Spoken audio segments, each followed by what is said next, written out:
கர்த்தராகிய இயேசு கிறிஸ்து நாமத்திலே வாழ்த்துகிறேன். ஆபிரகாம் ஒரு நீதிமான். அந்த நீதிமான் என்ற ஸ்தானத்தை எப்படி அடைந்தான்?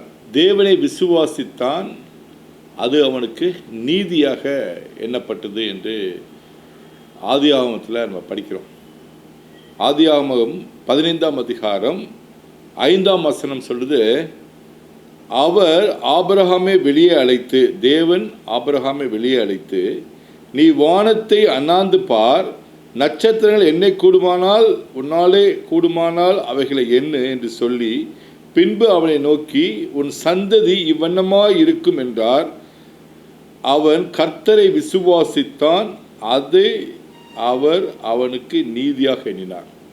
அப்போ தேவனை விசுவாசிப்பது நீதியாக எண்ணப்படுகிறது. அப்படி என்ன ஒரு பெரிய காரியத்தை ஆபிரகாம் விசுவாசித்தான் அப்படின்னு படிச்சிங்கன்னா, அவனுக்கு 100 வருஷம் ஆயிடுச்சு. சாராளுக்கு 90 வயது ஆகுது. அந்த நேரங்களிலையும் தேவன் தனக்கு பிள்ளையை கொடுப்பார், அது வானத்து நட்சத்திரங்களைப் போல பெருகும், கடற்கரை மணலைப் போல பெருகும் என்று சந்தேகப்படாமல் விசுவாசித்தது தான் தேவனுடைய வாக்குத்தத்தத்தின் மேல் வைத்திருந்த அந்த நம்பிக்கை தான் அவனை நீதியாக எண்ணப்பட்டது. அவன் நீதிமானாக எண்ணப்பட்டதுக்கு காரணமே அவன் விசுவாசத்தின் மூலமாக தான். அதே மாதிரி தான் நமக்கும் அந்த விசுவாசத்தின் மூலமாக தேவன் நம்மையும் நீதிமானாக கருத வேண்டுமென்றால், நாம் நீதிமான் என்று சொல்ல வேண்டுமென்றால், நாமும் விசுவாசிப்பதன் மூலமாக தான் நமக்கு அந்த நீதி என்பது கொடுக்கப்படுகிறது. அப்போ நாம் செய்கிற காரியங்களை வைத்து நம்மளுக்கு நீதி என்று சொல்லப்படலை, நீதிமான் என்று சொல்லப்படலை. நாம் தேவனை விசுவாசிப்பதன் மூலமாக இயேசுவை ஆண்டவர் என்று அறிக்கை செய்வதனால, அவர் நமக்காக மரித்தார், 3 நாள் உயிரோடு எழுந்தார் என்று நாம் விசுவாசிப்பதன் மூலமாக நமக்கு நீதி கொடுக்கப்படுது. அப்போ அந்த விசுவாசத்தின் அடிப்படையில் தான் நாம் நீதிமான் ஆக்கப்படுகிறோம்.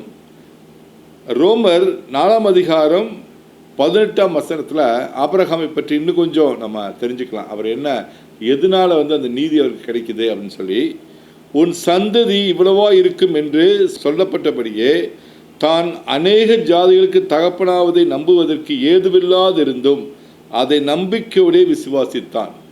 ஒரு காரியம் நடக்கும் என்று ஏதுவில்லாமல் இருக்கும் பொழுதே, ஒரு இம்பாசிபிளான ஈவெண்ட், இந்த காரியம் நடக்க வாய்ப்பே இல்லை என்று தெரிந்து, நம்முடைய மனிதனுடைய அறிவுக்கு உட்பட்டு இந்த காரியம் நடக்க வாய்ப்பே இல்லை என்று நம்ம தெரிந்து, ஆனால் தேவன் ஒரு வாக்குத்தத்தம் கொடுத்திருக்கிறார், அந்த காரியம் நடக்கும் என்று ஒரு விஷயத்தை நம்ம பார்த்து அதை விசுவாசித்தோம்னு வச்சுங்களேன். அதைத்தான் இன்னைக்கு ஆபிரகாம் செய்கிறார். ஏதுவில்லை, it's not possible at all, அது நடப்பதற்கு எந்த விதமான ஆதாரம் இல்லை, அதை நாம் விசுவாசித்தோம் என்றால் நமக்கு நீதி கொடுக்கப்படுது எழுதப்பட்டிருக்கு. அவன் விசுவாசத்திலே பலவீனமாய் இருக்கவில்லை. அப்போ நம்ம எப்பொழுதும் ஒரு விஷயத்தை நாம் மேலோங்கி யோசிக்கிறது என்ன அப்படின்னா, விசுவாசத்தில் பலவீனமாக இருக்கக்கூடாது. ஆபிரகாம் விசுவாசத்தில் பலவீனமாய் இருக்கவில்லை. அவன் ஏறக்குறைய 100 வயதுள்ளாய் இருந்தும் 100 years தன் சரீரம் செத்துப்போனதையும் சாராளுடைய கற்பம் செத்துப்போனதையும் எண்ணாதிருந்தான். பாருங்க, 100 வயசு, தான் சரீரம் செத்து போயிடுச்சு. 90 வயசு சாராளுடைய கற்பம் செத்து போனதையும் எண்ணாதிருந்தான். இந்த எண்ணாதிருந்தான் என்பதுதான் ரொம்ப ரொம்ப ஒரு முக்கியமான ஒரு காரியம். எதை எண்ணுகிறோம், எதை எண்ணாமல் இருக்கிறோம், எதை நம்ம யோசிக்கிறோம், எதை நம்ம யோசிக்காமல் இருக்கிறோம், எதை விசுவாசிக்கிறோம், எதை விசுவாசிக்காமல் இருக்கிறோம் அப்படின்னு பார்த்தீங்கன்னா, அவன் கண்ணுக்கு முன்பாக தெரியக்கூடிய விஷயத்தை, தம் சரீரம் செத்து போயிடுச்சுன்றது கண்களுக்கு தெரிந்த ஒரு உண்மையான ஒரு காரியம்தான். சாரால் 90 வயசு ஆயிடுச்சு, கற்பம் செத்து போயிடுச்சுன்றது ஒரு உண்மையான காரியம்தான். ஆனால் அதை பற்றி எண்ணாதிருந்தான். காரணம் என்ன? தேவன் கொடுத்த வாக்குத்தத்தின் மேல் உள்ள நம்பிக்கையினால். நாமும் தேவன் நமக்கு கொடுத்த வாக்கு தத்தத்தின்படி உன்னை ஆசீர்வதிக்கவே ஆசீர்வதிப்பேன், பேரை பெருமைப்படுத்துவேன் என்று சொல்லியிருக்க ஒரு வசனம் நமக்கு அந்த ஆசீர்வாத வசனம் நமக்கு தெரியுது.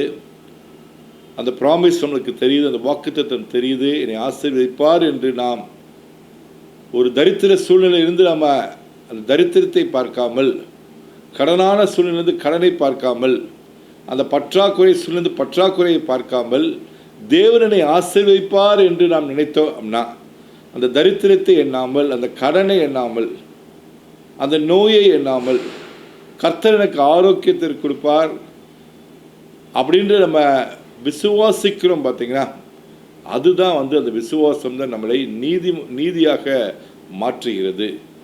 அதுதான் எண்ணாதிருந்தான். அப்போ நெகட்டிவான ஒரு விஷயம், எந்த ஒரு காரியமாக இருந்தாலும் சரி, சூழ்நிலை மோசமாக இருக்குது, இது நடக்காது, இது வாய்க்காது, இது கண்களுக்கு முன்பாக வராது என்று நம்ம எண்ணக்கூடாது. எண்ணாதிருந்தான் அதுதான் அவனுக்கு நீதியாக மாற்றி கொடுத்த ஒரு காரியம். அதான் நம்ம ஆபிரகாம் விசுவாசத்தின் தகப்பன். அந்த விசுவாசத்தின் தகப்பன் நம்ம கற்றுக்கொள்ளக்கூடிய காரியம் என்னன்னு பார்த்தீங்கன்னா, சில காரியங்கள் நமக்கு எதிர்மறையாக செல்லும் பொழுது அதை எண்ணக்கூடாதுன்றதான் நம்ம கற்றுக்கொள்ளக்கூடிய ஒரு காரியமாக இருக்குது. தேவனுடைய வாக்குத்தத்தத்தை குறித்து அவன் அவிசுவாசமாய் சந்தேகப்படாமல், பாருங்க, தேவனுடைய வாக்குத்தத்தத்தை அவிசுவாசமாய் சந்தேகப்படாமல், நோ டவுட்ஸ், வித்தவுட் ஃபெய்த். அப்போ கொடுக்கப்பட்ட வாக்குத்தத்தங்கள் அனைத்தும் எனக்கு சேரும். நோயிலிருந்து உன்னை விலக்கினார், அவருடைய தழும்புகளால் நான் சுகமானேன், அவர் வார்த்தையை அனுப்பி எனக்கு சுகம் கொடுக்கிறார், அவரே பரிகாரியான கர்த்தர்.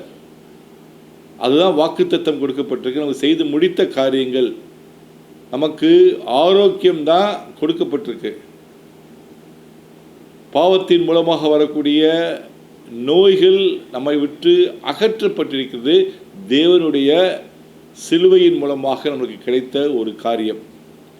அதை நாம் விசுவாசித்தோம் என்றால், சூழ்நிலையை பார்த்து, நமக்கு வந்திருக்க அந்த நோயை பார்த்து, அந்த நோய் சுகம் பெற்றது என்று விசுவாசிக்கும் பொழுது, அவிசுவாசத்தை விட்டு வெளியே வரும் பொழுது, அப்போ தான் அவிசுவாசமாய் சந்தேகப்படாமல், இந்த நோய் எனக்கு வந்துருச்சு, ஒருவேளை ஒரு படுமோசமான நோயாக இருக்கலாம், ஒரு கேன்சராக இருக்கலாம், ஒரு ஹார்ட் ப்ராப்ளமாக இருக்கலாம், ஒரு கிட்னி ப்ராப்ளமாக இருக்கலாம், குடல் சம்பந்தமான வியாதியாக இருக்கலாம், கால்களில் பலனற்று போயிருக்கலாம்.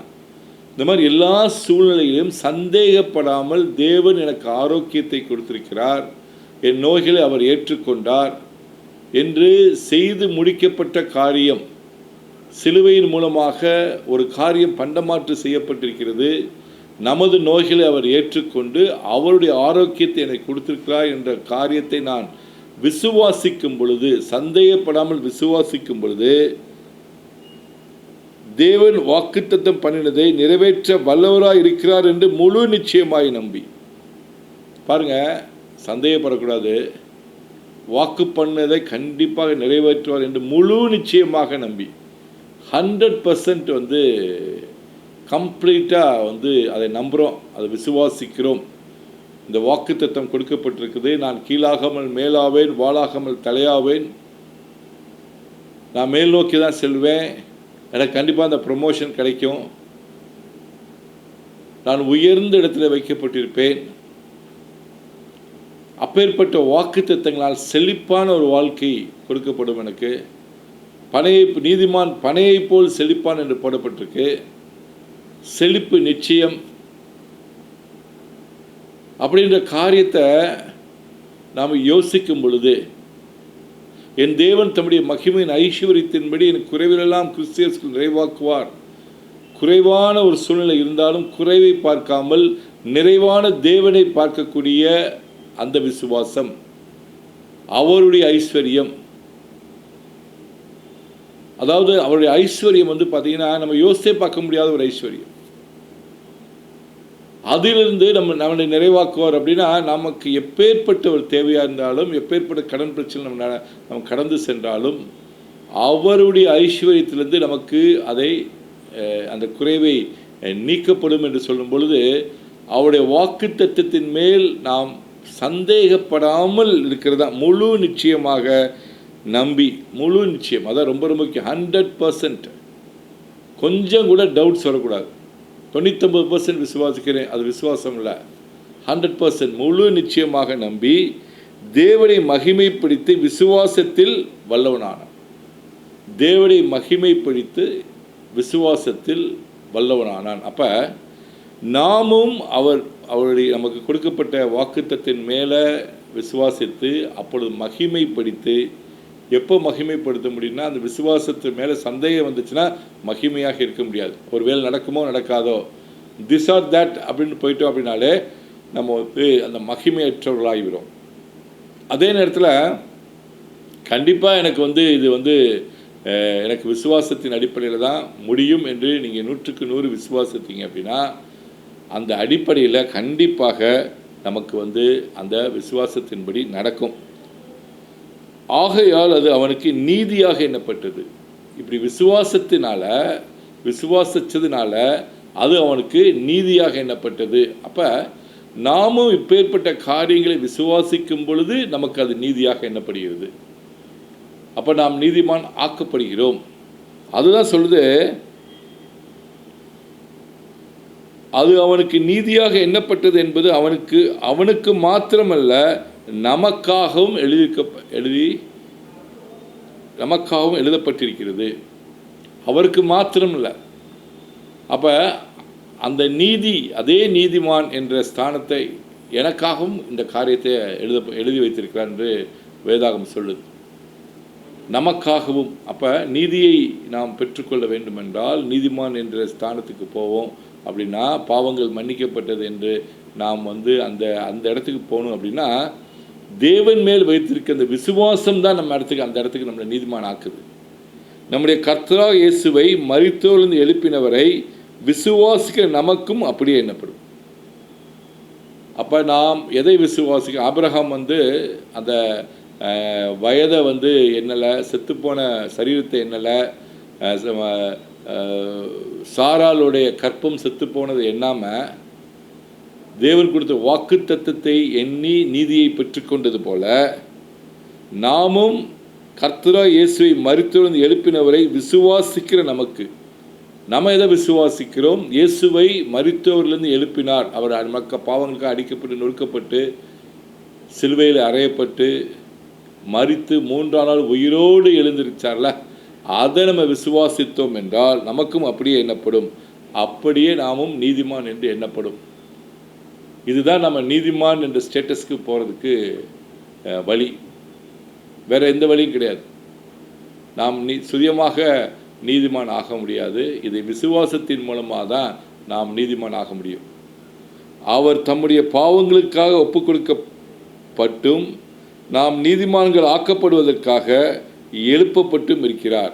அவர் வந்து பாவங்களுக்காக ஒப்பு கொடுக்கப்பட்டு நம்முடைய பாவங்களை அவர் ஏற்றுக்கொண்டனால அவர் பாவங்களுக்காக ஒப்பு கொடுக்கப்பட்டார். நாம் வந்து நீதிமான ஆக்கப்படுவதற்காக அவர் வந்து நமக்காக மரித்தார் அப்படின்றத நாம் விசுவாசித்தீங்களா நீங்கள் நீதிமான். அப்போ நான் நீதிமான் என்றது எனக்கு வந்து ஒரு கான்ஃபிடென்ஸ் வந்துருச்சு. I believe that I am a righteous person, I can stand before God அப்படின்றத அந்த ரைச்சியஸ்னஸோட உங்களுக்கு உள்ள ப்ரிவிலேஜ். அப்போ God's favour will be on you. நீதிமானுக்காக பல விதமான வசனங்கள் வந்து கொடுக்கப்பட்டிருக்கு. உங்களுக்கு வேதாகம அடிப்படையில் படிச்சிங்கன்னா பலவிதமான வாக்குத்தத்தங்கள் நீதிமான்களுக்காக கொடுக்கப்பட்டிருக்கு. அப்போ அதை படிக்கும்போது யாருக்கோ எழுதப்பட்டிருக்குன்னு சொல்லி நம்ம யோசிக்கக்கூடாது. அது வந்து நமக்காக எழுதப்பட்ட வசனம். நான் நீதிமான். ஒருவேளை நீங்கள் அந்த நிச்சயத்தை பெறலை அப்படின்னா இன்று பெற்றுக்கொள்ளுங்கள், இயேசுவை ஆண்டவர் என்று வாயில் அறிக்கையிடுங்க. தேவனாய் கர்த்தர் இயேசுவை மரித்தோரிலிருந்து உயிரோடு எழுப்பினார் என்பதை விசுவாசியுங்கள், நீங்கள் நீதிமான்கள் ஆக்கப்படுவீர்கள். அப்படி நாம் செய்து வசனத்தை படிக்கும் பொழுது நீதிமானுக்கு எழுதப்பட்டிருக்கும் அனைத்து வசனங்களும் உங்களுக்கு சொந்தமாக்கி கொள்ளலாம். அதுதான் ரொம்ப ரொம்ப முக்கியமான ஒரு காரியம். அதான் அவர் வந்து நீதியை நமக்கு இரத்தத்தை சிந்தி பெற்று கொடுத்திருக்கிறார். சங்கீதம் 37:25 சொல்லுது, நீதிமான்களுக்காக கொடுக்கப்பட்ட ஒரு வசனம், உங்களுக்காகவும் எனக்காகவும் கொடுக்கப்பட்ட வசனம். நீதிமான் கைவிடப்பட்டதையும் அவன் சந்ததி அப்பத்திற்காக இறந்ததையும் நான் காணவில்லை. பாருங்க, நீதிமான் கைவிடவே மாட்டார். உங்களுக்கு நீங்கள் நீதிமான் அந்த இதுக்கு வந்துட்டீங்க அப்படின்னா, அது விசுவாசித்தீங்கன்னா, நீதிமான் கைவிடப்பட்டதாக நீங்கள் எங்கேயுமே வாசிக்க முடியாது. அவரோட சந்ததி பாருங்க, அப்பத்திற்காக அலைந்து தெரிந்ததை நம்ம எங்கேயுமே வாசிக்க முடியாது. அதுதான் நீதிமானுக்குள்ள முக்கியமான விஷயம். நீங்கள் கர்த்தர் ஒரு நாளும் உங்களை கைவிட மாட்டார். அதே போல் உங்களோட சந்ததியும் அப்பத்திற்காக அலைந்து திரிகிறவும் கர்த்தர் விடவே மாட்டார். காரணம் நீங்கள் நீதிமான். நிறைய வசனங்கள் இருக்கு. சங்கீதம் 5:12 சொல்லுது, கர்த்தாவை நீர் நீதிமானை ஆசீர்வதிப்பீர், கேடகம் போல் கிருபையினால் அவனை சூழ்ந்து கொள்வீர். ப்ரொடெக்ஷன் கொடுக்குறார். நீதிமானை ஆசீர்வதிப்பீர். அப்போ ஒருவேளை ஆசீர்வாதம் நம்மளுக்கு கிடைக்குமா கிடைக்காதா அப்படின்னு யோசிச்சுட்டு இருந்தீங்கன்னா, நீங்கள் விசுவாசிக்க வேண்டிய வசனம் இது. கர்த்தாவை நீர் நீதிமானை ஆசீர்வதிப்பீர் அப்படின்னு போடப்பட்டிருக்கு. அப்போ என்னை ஆசீர்வதிப்பீர், I am a blessed person, என்னை ஆசீர்வதித்திருக்கிறீர் என்று நீங்கள் விசுவாசிக்க வேண்டும். கேடகம் போல் கிருபையினால் அவனை சூழ்ந்து கொள்வீர். கேடகம் போல ப்ரொடெக்ஷன், அவருடைய கிருபை, கிரேஸ்னால அவனை சூழ்ந்து கொள்வீர். ஒருவேளை நம்மளுக்கு அதுக்கு அந்த டிசர்வ் ஆகாமல் இருக்கலாம். அந்த கிருபை எனக்கு நான் செய்கிற அநியாயங்களுக்கும் குற்றங்களுக்கும் எனக்கு அவர் ப்ரொடெக்ட் பண்ணுவாரா அப்படின்னு கேட்டிங்க அப்படின்னா, நான் ஒரு பாவியான மனுஷன், நான் செய்த பாவங்கள் அநேகமாக இருக்குது, எனக்கு அவர் அந்த ப்ரொடெக்ஷன் கொடுப்பாரான்னு நீங்கள் யோசித்தீங்க அப்படின்னா, அது நீங்கள் செய்த காரியத்தினால் கொடுக்கப்படலை, அது கிருபையினாலே கொடுக்கப்படுகிறது. கிருபையில்னா you don't deserve for it. ஆனால் நீங்கள் நீதிமானாக இருக்கீங்க, விசுவாசிக்கிறீங்க, அவருடைய வாக்குத்தத்தின் மேல் நம்பிக்கை வச்சுருக்கீங்க. அது போக தேவன் அவரை உயிரோடு எழுப்பினார் என்றது விசுவாசித்ததுனால, அந்த நீதி கொடுக்கப்படுகிறதுனால நீங்கள் காப்பாற்றப்படுவீர்கள். You will be protected. அதுபோக ஏசாயாவில் சொல்லப்பட்டிருக்கு, நீதியின் கிரியை சமாதானமாகும். ஏசாயா 32:17 சொல்லுது, நீதியின் கிரியை சமாதானமாகும். அப்போ நீங்கள் செய்யக்கூடிய ஆக்ஷன்ஸ், கிரியை, அது சமாதானமாகுமா? சமாதானத்தில் தான் முடியும். நீங்கள் என்ன செஞ்சாலும் சரி. நீங்கள் நினைக்கலாம் சமாதானம் இன்மையாக இருக்குது, அது சமாதானத்தில் தான் முடியும். ஏன்னா அவரே சமாதானக்காரர். அந்த சமாதானத்தை நமக்கு விட்டு சென்றிருக்கிறார். அவர் கடைசியாக போகும்போது பாருங்கள், அவருடைய சமாதானம் நமக்கு கொடுக்கப்பட்டிருக்கிறது. என்னுடைய சமாதானத்தை விட்டு அவருடைய சமாதானம் யோசித்து பாருங்கள். அவருடைய சமாதானம் தான் இருக்குது உலகத்தில் இருக்கிற நீங்கள் விலை மதிப்பு இல்லாத ஒரு சமாதானம், யோசித்தே பார்க்க முடியாத ஒரு சமாதானம். எந்த சூழ்நிலையும் அவர் கலங்காத தேவனாக இருப்பார். அப்பேற்பட்ட சமாதானம், புயல் அடிக்கும், இது நடக்கும், பற்றாக்குறை வரும், அப்பொழுதும் பார்த்தீங்கன்னா அவர் சமாதானமாகவே அவர் பலவிதமான அற்புதங்களை செஞ்சுட்டே இருப்பார். உங்களுக்கு சமாதானமாக எல்லாத்தையும் அவர் டீல் பண்ணுவார். உங்களுக்கு 5 அப்பத்தை 2 மீனை ஒரு 5000 பேர் 20,000 பேர் சாப்பிட்ற மாதிரி அதை பங்கிட்டு பெருக்கி கொடுக்குற தேவன். சமாதானமாக சொல்லுவார், உட்கார வைங்க கொடுக்குறேன்னு சொல்லி அதை கொடுக்குற தேவனாக இருப்பார். லாசரு மரித்தது போகிறான், அவனை உயிரோடு எழுப்புறாரு. சமாதானமாக தான் அந்த இடத்துக்கு வர்றார் அவர். அப்பேற்பட்ட தேவன் நம்முடைய தேவனாக இருக்கிறார். அந்த நீதிமானுக்கு அந்த சமாதானம் கொடுக்கப்படுது. இன்னொரு முக்கியமான விஷயம் பார்த்தீங்கன்னா, நீங்கள் நீதிமான் என்ற அடிப்படையில் நீங்கள் ஜெபித்தீர்கள் என்றால் அதற்கு பதில் கிடைக்கும். அந்த நீதி எனக்கு கொடுக்கப்பட்டிருக்கு. நான் ரைட் ஸ்டாண்ட் பிஃபோர் காட், கர்த்தருக்கு முன்பாக பாவமற்றவனாக நின்று சில காரியங்களை, உரிமைகளை நான் கேட்கும் பொழுது அந்த நீதிமான் அவருடைய பிள்ளைகளாக மாற்றுகிறார் நம்மளை. அந்த நீதி எப்பொழுதும் விளங்கும். அப்போ அவர் முன்னாடி நம்ம நின்று ஜெபிக்கும் பொழுது அந்த ஜெபத்திற்கு பதில் கிடைக்கும் உங்களுக்கு. ஏன்னா நம்ம விசுவாசத்தின் அடிப்படையில் இருக்கிறவங்களுக்கு அந்த கண்ணுக்கு தெரியாத காரியத்தின் மூலம் விசுவாசிக்கிறோம். காண்கிறதை விசுவாசிக்கிறது பெரிய விஷயம் கிடையாது. காணக்கூடாத காரியங்கள் விசுவாசிக்கிறது தான் பெரிய விசுவாசம்னு இயேசுவே சொல்கிறார் உங்களுக்கு. நீதிமானின் ஊக்கமான விண்ணப்பம் மிகவும் பலம் உள்ளது. அப்போ நீங்கள் நான் ஒரு நீதிமான், நான் ஜெபிக்க போகிறேன் அப்படின்னு ஒரு கான்ஷியஸோட உங்கள் மைண்டை வந்து நீதிமான் என்ற அந்த ஸ்டேட்டஸ்க்கு கொண்டு போய் நீங்கள் யார் அப்படின்றப்ப நீதிமான், அது தேவன் எனக்கு கொடுத்தது, நான் விசுவாசித்து பெற்றுக்கொண்டது, அதற்கு ஒரு நன்றி, நீ ரைச்சஸ் பர்சனை மாற்றிருக்கா நன்றி, I'm thankful to you Lord அப்படின்னு சொல்லிட்டு அவருடைய விசுவாசத்தின் அடிப்படையில் அவருடைய வாக்குத்தத்தங்களை சொல்லி ஜெபிக்கும் பொழுது அது மிகவும் பலம் உள்ளது. அது கண்டிப்பாக that prayer will be answered. அதுதான் மிக முக்கியமான விஷயமா இருக்குது.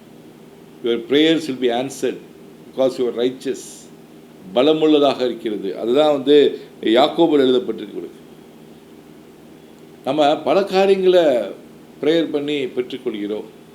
நம்ம என்ன நினைக்கிறோம்னா, நம்ம எனக்கு என்னோட ப்ரேயர் ஆன்சர் ஆகுமா, எப்போ ஆன்சர் ஆகும்? நீங்கள் நீதிமான் என்ற ஒரு கான்ஷியஸில் இருந்தீங்க அப்படின்னா உங்களுக்கு கண்டிப்பாக ஆன்சர் ஆகும். நீதிமான் என்றென்றைக்கும் நினைவு கூறப்படுவான்னு போட்டிருக்கு. என்றென்றைக்கும் யூ வில் பி ரிமெம்பர்ட். கர்த்தர் ஒரு நாள் உங்களை மறக்கிற தேவன் அல்ல. You will be remembered all the days. அதுதான் கர்த்தர் நமக்கு கொடுத்த ஒரு பெரிய ஒரு ஸ்லாக்கியமாக இருக்கிறது. அப்போ விசுவாசத்தின் மூலமாக நீங்கள் அந்த நீதியை பெற்றுக்கொள்ளுங்கள். ஆபிரகாமுக்கு எப்படி கொடுக்கப்பட்டிருக்கோ அதே போல தான் உங்களுக்காக எழுதப்பட்டிருக்குன்னு சொல்லி வேதாகமே சொல்லுது. அதை அவர் வந்து அந்த எண்ணாதிருந்த காரியம், அந்த செத்துப்போன சரீரத்தை, அந்த செத்துப்போன அந்த பிள்ளை பெறக்கூடிய அந்த ஸ்தானத்தை இழந்தது போல அதை நம்பாமல் அதை எண்ணாமல் இருந்து தேவனுடைய வாக்குத்தத்தத்தை நம்ம எண்ணியே இருந்ததுனால அவருக்கு நீதி கொடுத்தது போல நமக்கு எப்படி நீதி கொடுக்கப்பட்டிருக்கு என்றால், இயேசுவை ஆண்டவர் உயிரோடு எழுப்பினார் என்று நாம் விசுவாசிப்பது தான் நமக்கு நீதி கொடுக்கப்படுது. அப்போ அதை நீதி கொடுக்கும் பொழுது நாம் நீதிமான் ஆக்கப்படுகிறோம். பனையை போல் செழிக்கிறோம். நடுப்பகல் வரைக்கும் சூரிய வெளிச்சம் போல் நம்ம பிரகாசிக்கிறோம். நாம் செய்யக்கூடிய ஒவ்வொரு காரியங்களும் ஆசீர்வதிக்கப்படுது. கையின் பிரயாசம் ஆசீர்வதிக்கப்படுகிறது.